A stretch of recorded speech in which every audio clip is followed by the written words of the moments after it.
Mchezo unaoendelea ni mchezo wa ligi kuu ya NBC Tanzania. Ni klabu ya wekundu wa Msimbazi Simba dhidi ya klabu ya Coastal Union. Kiufundi namna vikosi vilivyo, tunaangalia upande wa Simba, kila mmoja anatazama kuona ni nini ambacho anaenda kukifanya Dombia, kwa sababu ni mmoja wa wachezaji ambao wameonekana kama hawana msaada kwa Simba, lakini kocha Steven Becker ameendelea kuwa na matumaini na mchezaji huyo, na ukiona mechi ya leo amemuanzisha, kuna namna kocha huyu kuna kitu anakitazama kwa mchezaji huyu mazoezini, lakini mchezaji huyu bado hicho kitu hajakionyesha uwanjani. Huenda leo ikawa ni siku ambayo Dombia anaenda kuonyesha kitu cha kitofauti, lakini leo tunamuona Moses Abraham, lakini pia na Keretso Malwa akiwa kiwanjani. Tutaangalia hawa ni wachezaji ambao wamekuwa kiingia vipindi vya pili vya michezo, lakini leo wameanza. Lakini pia leo anayetazama pia mwingine ni Chama, nini atakachokifanya katika hizi dakika zinazoendelea na mchezo ambao unaonekana kuwa na tension kubwa kwa timu zote mbili. Lakini pia mwendelezo mzuri wa kiwango wa Neo Maema unaendelea kuifanya Simba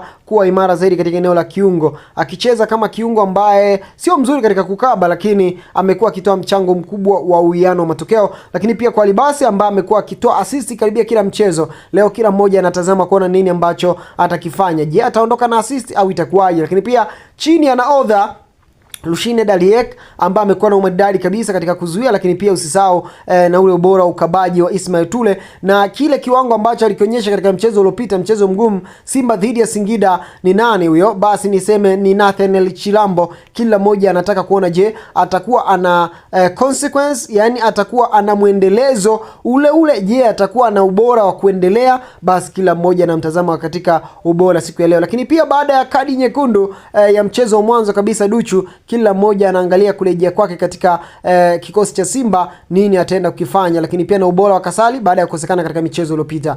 Matokeo unadhani yatakuwa vipi baada ya dakika 90? Share katika upande wa comment section. Tukutane wakati ujao. Bye bye.